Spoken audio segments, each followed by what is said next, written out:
Bismillahirrahmanirrahim. Assalamu alaikum. I am Hassan Latif from one lecture of computer science. Today our subject is programming 1 C++. Today we are going to discuss the different subject topics. What are go to statements, what are switch statements, what are break statements, and what are conditional operators. First of all, we are going to discuss what is continuous statement. Continuous statement हमारे पास what is go to statement. Go to statements हमारे पास क्या होती हैं तो देखते हैं. The go-to statement is an unconditional transfer of control statements. First of all, go-to statement हमारे पास क्या है?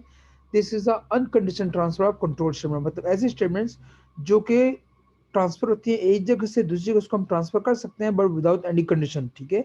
And it is used to transfer control to a specified level in the same program without evaluating any conditions. और ऐसे statement जिसको हम programme के अंदर ही ट्रांसफर कर सकते हैं, एक जगह से दूसरी जगह उसको ट्रांसफर कर सकते हैं किसी भी स्पेसिफिक या किसी भी स्पेसिफाइड लेवल पर विदाउट एविलेटिंग एनी कंडीशन. मतलब किसी भी कंडीशन के बगैर, किसी भी कंडीशन को चेक किए बगैर इंस्ट्रूमेंट्स को हम एक जगह से दूसरी जगह प्रोग्राम के अंदर ट्रांसफर कर सकते हैं. और ये सब कुछ पॉसिबल है through with help of go to statements. Syntax ऐसा होता है हमारे पास. सिंटैक्स में हमारे पास सबसे पहले रिजर्व वर्ड यूज होता है हमारे पास गो टू, देन लेबल, फिर स्टेटमेंट, फिर लेबल.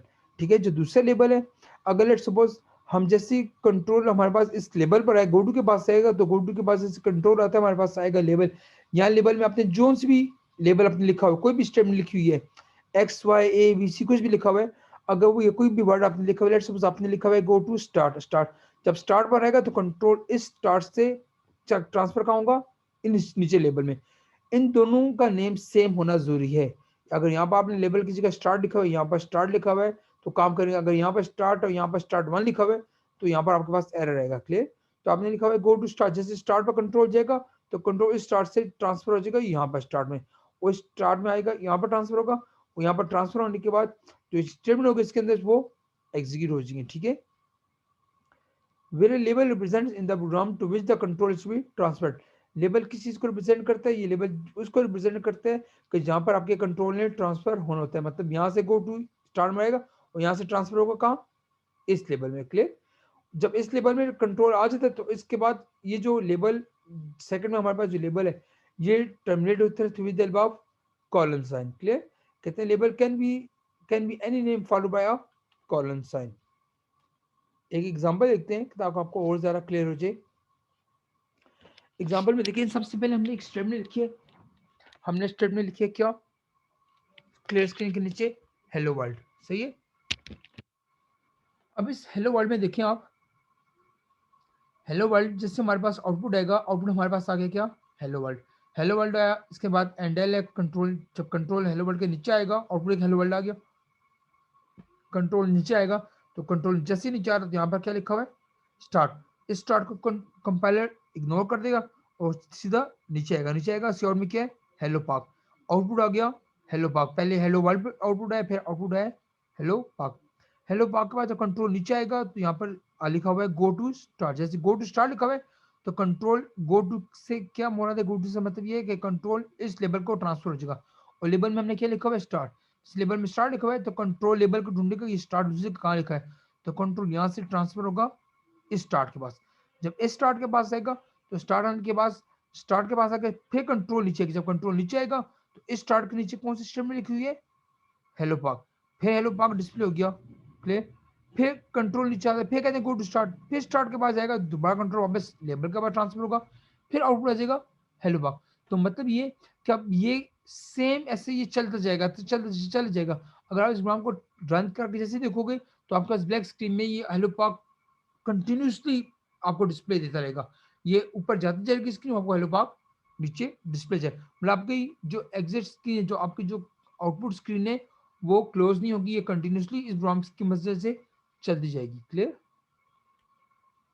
एक दूसरी एग्जांपल लिखते हैं. दूसरे एग्जांपल में हमारे पास क्या है? हमने एक वेरिएबल लिया काउंट. काउंट का हम पहले से अंदर वैल्यू पुट कर दिए 0. ठीक है. कंट्रोल नीचे आया, आउटपुट हमारे पास क्या आ रहा है? आउट में working on go to statements. Clear. Output आ गया working on go to statements. Control नीचे आया, आउट में हेलो वर्ल्ड. हेलो वर्ल्ड लिखा है. इस स्टार्ट को कंपाइलर इग्नोर कर देगा, नीचे आएगा आउट में क्या? Hello world. जैसे हेलो वर्ल्ड लिखा हुआ है आउटपुट हमारे पास आ गया. पहले देख लीजिए हेलो वर्ल्ड, इसका हमारे पास आउटपुट आया हुआ है. कंट्रोल जब यहाँ से नीचे आएगा तो नीचे हमारे पास नेक्स्ट स्टेटमेंट क्या है? सी आउट प्लस प्लस. अब यहाँ पर इंक्रीमेंट ऑपरेटर हमने यूज किया, इंक्रीमेंट ऑपरेटर का सारा लिया काउंट प्लस प्लस। काउंट में कौन सी वैल्यू स्टोर है हमारे पास? 0, और प्लस प्लस से मुराद क्या है कि 1 की वैल्यू 0 के साथ ऐड होगी। तो काउंट में कौन सी वैल्यू स्टोर हो गई? काउंट में स्टोर होगी 1 + 0 1, 1 स्टोर हो गया।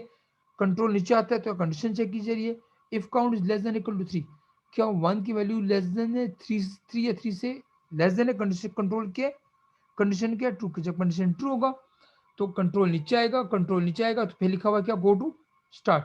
जब स्टार्ट में आएगा तो कंट्रोल यहाँ से ट्रांसफर होगा स्टार्ट के पास, फिर कंट्रोल नीचे आएगा तो नीचे फिर हेलो वर्ल्ड प्रिंट आउट हो गया, ये सेकंड टाइम प्रिंट आउट हो गया हेलो वर्ल्ड। कंट्रोल आया नीचे, काउंट में कौन सी वैल्यू स्टोर है हमारे पास? 1, क्योंकि लास्ट टाइम 0 थी, फिर वैल्यू इंक्रीमेंट हुआ तो 1 हो गया। देन 1 + 1, 1 + 1 2, अब काउंट में स्टोर हो गया वैल्यू क्या? 2। कंट्रोल नीचे आएगा, कंडीशन चेक की जा रही है, if count is less than equal to 3, क्या 2 3 से छोटा है? कंडीशन क्या? 2। कंडीशन जब ट्रू है कंट्रोल नीचे आएगा, फिर गो टू स्टार्ट, फिर कंट्रोल वापस गया स्टार्ट के पास, फिर नीचे हमारे पास हेलो प्रिंट हो गया थर्ड टाइम। जब थर्ड टाइम प्रिंट होगा count time, last time count में कौन सी वैल्यू स्टोर थी? 2, 2 + 1 3, कंट्रोल नीचे आया, 3 is less than or equal to 3, less than भी नहीं है बट इक्वल तो है ना, कंडीशन ट्रू। जो कंडीशन ट्रू है तो हमारे पास ये fourth time hello world print out हो जाएगा। क्लियर? कंट्रोल जाएगा वापस ऊपर स्टार्ट के पास गया, फिर तीसरे वो फिर स्टार्ट के बाद फिर हेलो वर्ल्ड हमारा प्रिंट आउट हो गया, फोर्थ टाइम हमारे पास हेलो वर्ल्ड प्रिंट हो गया। कंट्रोल नीचे आएगा, लास्ट टाइम काउंट में कौन सी वैल्यू स्टोर थी? 3, 3 + 1 4, इफ 4 is less than equal to 3, इस दफा कंडीशन क्या है? फॉल्स। कंडीशन फॉल्स है तो हमारे पास इस इफ के नीचे जो स्टेटमेंट है एग्जीक्यूट नहीं होगी, कंट्रोल जो गेट से इसके पास यहाँ पर प्रोग्राम टर्मिनेट। तो मतलब इसकी वजह से हमारे पास जो हेलो वर्ल्ड है वो 4 टाइम प्रिंट हुआ। अगर हम ये यहाँ पर गो टू स्टार्ट के यहाँ पर गो टू स्टार्ट मतलब लेट्स सपोज हम काउंट की वैल्यू ना लेते तो ये भी पिछले प्रोग्राम की तरह ये कंटिन्यूसली चलता रहता। स्विच स्टेटमेंट्स क्या होते हैं हमारे पास? स्विच स्टेटमेंट बेसिकली हम कहते हैं the switch statement is used as a substitute of nested if else statement, and if we have much condition then we use switch statement. Switch statement ज्यादातर हम if nested if else की जगह use करते हैं, but कहते हैं अगर आपके पास काफी ज्यादा इफ एल्स स्टेटमेंट, अगर आपके पास इफ एल्स स्टेटमेंट ज्यादा हैं तो उसके बजाय आप अपने प्रोग्राम को ज्यादा कॉम्प्लिकेट या उसको स्पेगेटी कोड बनाने से बेहतर ये कि आप उसकी जगह स्विच स्टेटमेंट यूज कर लें। स्विच स्टेटमेंट इसलिए यूज करते हैं इफ एल्स की जगह दोनों एक ही काम कर रहे हैं, दोनों का आउटपुट सेम है, बट ये कि इफ एल्स स्टेटमेंट में थोड़ी सी कॉम्प्लिकेशन ज्यादा है, थोड़ा सा उसका स्ट्रक्चर या कोड जो है स्पेगेटी कोड से, उस स्टेटमेंट मतलब इजिली रिलायबल है, उसको हम इजिली स्टडी या उसको हम उसमें इजिली उसको हम देख सकते हैं, उसको अंडरस्टैंड कर सकते हैं। सेंटेंस देखें आप, स्विच स्टेटमेंट का सेंटेंस कैसे है? हम स्विच रिजर्व वर्ड यूज करते हैं, इसके अंदर हम कंडीशन यूज करते हैं। अब स्विच के अंदर हमारे पास डिफरेंट केस यूज होते हैं। केस 1, हर केस टर्मिनेट होता है कॉलन साइन के साथ, ठीक है? Case 1, case 2, case 3 and so on. जब केस 1 लिखते हैं तो केस 1 के अंदर स्टेटमेंट लिखते हैं और स्टेटमेंट से ब्रेक लिखते हैं। ब्रेक बेसिकली ब्रेक लिखते हैं इस तरह केस 1, केस 2, केस 3, ठीक है? और एक और हम इसमें रिजर्व वर्ड यूज करते हैं डिफॉल्ट। लेट्स सपोज इसका काम के पहले काम देख लें इसका। कहते हैं when the switch statement is executed, the given expression is first evaluated and then the value returned by the expression is compared with the value of constant given in each case. If the value match with the constant value of a case, then the statement of that case are executed. अब इसके अंदर control transfer कैसे होता है? कहते हैं कि इसमें कंडीशन स्टेटमेंट में स्विच के अंदर जो एक्सप्रेशन है सबसे पहले ये वैलिड होती है, ठीक है, चेक की जाती है। अगर कंडीशन ट्रू होती है तो कंट्रोल आपकी स्विच की बॉडी में आता है और स्विच की बॉडी के अंदर आकर उस एक्सप्रेशन को हर केस के अंदर जो कांस्टेंट वैल्यू स्टोर है, अब इसके अंदर के कांस्टेंट कौन सी वैल्यू है? ये 1 2, ये कांस्टेंट है ना, तो उस एक्सप्रेशन को जो कंडीशन में यूज हुई है उस एक्सप्रेशन के रिजल्ट को इन कांस्टेंट के साथ मैच किया जाता है। ये एक्सप्रेशन जिस केस के कांस्टेंट से मैच कर जाएगा, अगर मैच कर जाएगा तो वो स्टेटमेंट एग्जीक्यूट होगी। और इसके साथ मैच नहीं करता, किसी भी केस के साथ मैच नहीं करता ये एक्सप्रेशन, तो कंट्रोल जाता है कहाँ? कंट्रोल डिफॉल्ट के पास आता है और डिफॉल्ट के अंदर जो स्टेटमेंट है वो एग्जीक्यूट होती है। क्लियर? आए थोड़ा सा एक एग्जांपल देखते हैं प्रोग्राम की शेप में, फिर आपको समझ आ जाएगी। अच्छा, यहाँ पर मैंने यूज किया था break statement. Basically break statement का मेन पर्पस क्या है? देखिए हर केस में मैंने ब्रेक यूज किया है। केस नंबर 1 के बाद भी ब्रेक है, केस नंबर 2 के बाद भी ब्रेक है, क्वेश्चन नंबर 3 के बाद भी ब्रेक है। ऐसे होते हैं कि जब आपका कंट्रोल स्विच स्टेटमेंट के अंदर आता है तो स्विच स्टेटमेंट से उस कंट्रोल को बाहर निकालने के लिए हम ब्रेक का सहारा लेते हैं। तो what is break statement? The break statement is used to exit from the body of the switch structure और द लूप स्ट्रक्चर। हमारे पास एक और स्टेटमेंट होती है लूप्स। लूप ये स्विच के अंदर जब एक दफा कंट्रोल चल जाए तो वो ब्रेक के बगैर बाहर आता नहीं है, तो इसलिए हम ब्रेक का सहारा लेते हैं। ठीक है, इसको हम ऐसे भी डिफाइन कर सकते हैं, the break statement terminates the execution of the loop when it is used inside the body of the loop. अगर आप लूप या कोई भी स्विच स्टेटमेंट को आप किसी भी बॉडी के अंदर यूज करते हैं तो बॉडी के अंदर से कंट्रोल को बाहर निकालने के लिए हम ब्रेक स्टेटमेंट का सहारा लेते हैं। ठीक है, एग्जाम्पल देखते हैं। ये स्विच की भी एग्जांपल हो सकती है और ब्रेक स्टेटमेंट की भी एग्जांपल हो सकती है।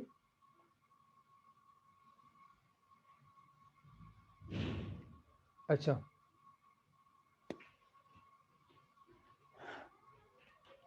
प्रोग्राम किया हमारे पास, हमने क्लियर स्क्रीन लिया, हमने एक वेरिएबल लिया n क्लियर। अब इनके हम यूजर से वैल्यू लेते हैं, इंटर एनी वैल्यू से इन n में हमने value store, let's suppose n में हमने 8 की वैल्यू स्टोर कर दिया क्लियर। लेट्स सपोज n में हमने 8 ले लिया। स्विच यूज हो रहा है, स्विच के अंदर हमने देखे वही जो मैंने लास्ट प्रोग्राम में मोड किया था, स्विच में हमने एक्सप्रेशन दिए n मोड 2, मतलब n में 8 हमारे पास स्टोर है और मोड 2 को 8 पर डिवाइड करेंगे। अगर n मोड 2 से जो आंसर आता है, n मोड 2 से आंसर आएगा, अब आपको याद रहे कि n मोड 2 से दो आंसर आएंगे, जस्ट 0 या 1, और कोई आंसर नहीं आ सकती, क्योंकि जब हम मोड या रिमाइंडर वैल्यू लेते हैं तो उससे जो हमारे पास आंसर आता है वो उसका रिमाइंडर आंसर आता है। तो रिमाइंडर में हमेशा 0 आता है या 1 आता है। तो n में हमारे पास क्या स्टोर है, 8 और 2। जब 2 को 8 बार डिवाइड करते हैं, 2 4 जा 8, तो आंसर हमारे पास आएगा रिमाइंडर में 0। तो बस इससे इस एक्सप्रेशन से जो आंसर आएगा 0, इस 0 को मैच करेंगे। देखिए इस 0 को केस के साथ मैच करेंगे। केस दो है हमारे पास, एक 0 एक 1। अगर केस 0, अगर 0 0 के बराबर आएगा तो आउटपुट आएगा हमारे पास डिविजिबल बाय 2। अगर 1 के बराबर आएगा तो आउटपुट हमारे पास आएगा नॉट डिविजिबल बाय 2। अगर आपने लेट्स सपोज आपने उधर आपने यहाँ पर जो वैल्यू लिया है 2 या 4, अब ऐसे वैल्यू है कि जो कि दोनों के बराबर नहीं है। लेट्स सपोज, अच्छा यहाँ पर हमने डिफॉल्ट यूज नहीं किया, 2 आएगा। आपने अगर लेट्स सपोज वहां पर लिया वैल्यू 8 लिया है तो आंसर आएगा डिविजिबल बाय 2। अगर आपने 7 लिया तो आंसर आएगा नॉट डिविजिबल बाय 2। उससे अब जो भी आंसर आएगा उस कंट्रोल का बाहर निकालने के लिए, लेट्स सपोज अगर 0 था, 0 0 से मैच करके आउटपुट आ गया डिविजिबल बाय 2। अब कंट्रोल को इस केस से बाहर निकालने के लिए हम सहारा लेते हैं ब्रेक का। ब्रेक लिखेंगे तो कंट्रोल बाहर निकलेगा, ब्रेक नहीं लिखे कंट्रोल बाहर नहीं निकला। ब्रेक से कंट्रोल यहाँ से निकलेगा और सीधा जाएगा नीचे स्विच की बॉडी। देखिए यहाँ से स्टार्ट हो रही है, यहाँ पर खत्म हो रही है। आउटपुट ये नीचे बाहर आएगा और यहाँ पर आउटपुट आ जाएगा सी आउट में ओके, देन गेट स्टेज और प्रोग्राम टर्मिनेट। क्लियर। एक और एग्जांपल लेते हैं स्विच या ब्रेक की। लेट्स सपोज हमने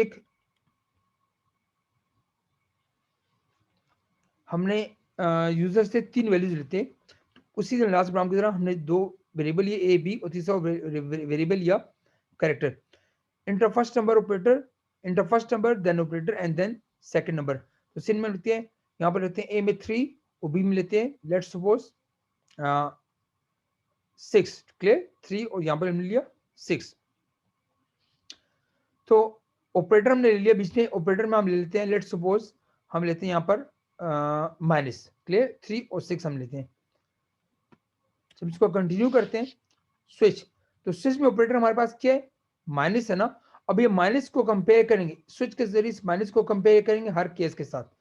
तो सबसे पहले माइनस जाएगा, इस केस में क्या माइनस प्लस से मैच करते हैं और कंसीडर किया ट्रू फॉल्स।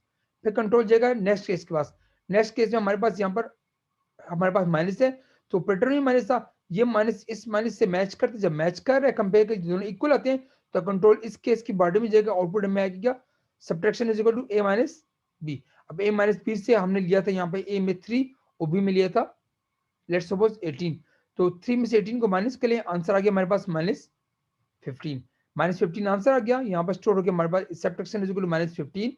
ब्रेक से कंट्रोल बाहर निकलेगा, ठीक है, और आउटपुट हमारे पास आ जाएगा आखिर में गेट सेज और प्रोग्राम टर्मिनेट। लेट्स सपोज देखिए यहाँ पर मैंने कितने केस दिए हुए हैं, एक प्लस, एक माइनस, एक मल्टीप्लाई, एक डिवीजन और मोड भी मैंने यहाँ दिया हुआ है। इस तरह हम मल्टीपल दे सकते हैं। अगर इसी प्रोग्राम को ओके सबक मैं आपको बताता हूँ, अब इसको देख लिया, आपने ये देख लिया, और यहाँ पर लेट सपोज आपने प्लस माइनस मल्टीप्लाई और डिवाइड की जगह यहाँ पर आपने, एक सेकेंड जी, इस जगह पर आपने लेट सपोज या तो यहाँ पर ए में 2 दिया और बी में आपने दिया 6 और ऑपरेटर में आपने पुट कर दिए 7 पुट कर दिया। क्लियर? तो स्विच में के ओपी के अंदर 7 सेव है। अब 7 को मैच करें, 7 प्लस से मैच करें, कंडीशन फॉल्स। दूसरे केस के पास है 7 माइनस से मैच करते हैं, कंडीशन फॉल्स। 7 स्टाइल से कंपेयर करें, मैच करते हैं, कंडीशन फॉल्स। 7 स्लैश से मैच कर रहा है, ये भी नहीं मैच नहीं कर रहा। वो परसेंट से मैच कर रहा है, नहीं कर। अब किसी से मैच नहीं कर रहा, जब स्विच के जरिए कंपाइलर चेक करेगा उस 7 को तमाम केसेस से मैच किया, किसी के साथ भी मैच नहीं करा, तो आखिर में कहां जाएगा? कंट्रोल जाएगा डिफॉल्ट के पास, और डिफॉल्ट के अंदर जो स्टेटमेंट होगी वो एग्जीक्यूट हो जाएगी, आउटपुट आ जाएगा हमारे पास इनवैलिड इनपुट। क्लियर हो गया? ओके, कंडीशनल ऑपरेटर हमारे पास कौन से होते हैं? कहते हैं the conditional operator is used as an alternative of simple if else statement. अगर आप इफ एल्स स्टेटमेंट यूज कर रहे हैं, सिंपल इफ एल्स यूज कर रहे हैं, अब जैसे मैंने आपको पिछले प्रोग्राम में बताया कि नेस्टेड इफ एल्स की जगह हम यूज करते हैं स्विच स्टेटमेंट, क्योंकि थोड़ा सा रीडेबल है, थोड़ा उसको समझने में आसान है, उसके स्ट्रक्चर को हम इजीली अंडरस्टैंड कर सकते हैं, इसलिए हम नेस्टेड इफ एल्स की जगह हम यूज करते हैं स्विच को। अगर हम इफ एल्स यूज करें तो इफ एल्स की जगह आप सिंपल कंडीशनल ऑपरेटर को भी यूज कर सकते हैं। कंडीशनल ऑपरेटर का सिंटेक्स क्या है? पहले कंडीशन लगाते हैं पैरेंथेसिस में, फिर ये question mark expression 1 colon expression 2। अगर कंडीशन ट्रू होगी, तो एक्सप्रेशन नंबर 1 एग्जीक्यूट होगी। अगर कंडीशन फॉल्स होगा तो एक्सप्रेशन नंबर 2 एग्जीक्यूट होगा। क्लियर? देखिए ये दोनों सेम है। अगर वेरिएबल है, आपने वेरिएबल दिए, अगर वेरिएबल इक्वल है ए ग्रेटर देन बी के, मतलब ए के अंदर 10 है और बी के अंदर 20 है, सपोज अगर ये वैल्यू कंडीशन ट्रू होता है तो हमारे पास ए वैल्यू एग्जीक्यूट होगी, कंडीशन फॉल्स है तो बी की वैल्यू एग्जीक्यूट होगी। इसको आप ऐसे लिखो, ये ऐसे लिखो, दोनों सेम है, इसलिए कहते हैं it is used as an alternative of simple if else structure. Example देखिए प्रोग्राम के जरिए हमें 3 वेरिएबल्स दिए हैं, ए बी और max.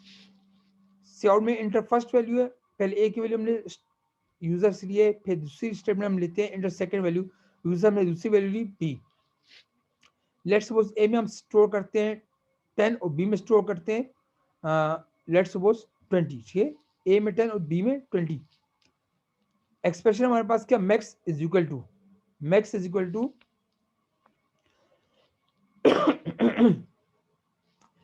A is greater than B, 10 B से ग्रेटर है, कंडीशन के फॉल्स। जब कंडीशन फॉल्स है तो हमारे पास एक्सपेरिमेंट कौन सी एग्जीक्यूट होगी? बी की। अब बी के अंदर जो वैल्यू है, मतलब ए इज ग्रेटर देन बी, कहते हैं ए में 10 और बी में 20 है। क्लियर? तो कंडीशन फॉल्स है तो स्टेटमेंट बी एग्जीक्यूट होगी, और बी के अंदर 20 स्टोर है, तो ये 20 आंसर है, ये आंसर स्टोर हो जाएगा किसके अंदर? मैक्स के अंदर। आउटपुट हमारे पास आएगा ग्रेटर वैल्यू इज मैक्स, मतलब ग्रेटर वैल्यू इज 20। क्लियर हो गया? यहाँ से गेट स्केच, ये हमारे पास कंडीशनल ऑपरेटर। यहाँ तक कोई क्वेश्चन हो आप मुझसे कर सकते हैं, ये आपकी जो लेक्चर है मैंने आपके पोर्टल भी अपलोड कर दिया। ठीक है, थैंक यू सो मच, अस्सलाम वालेकुम।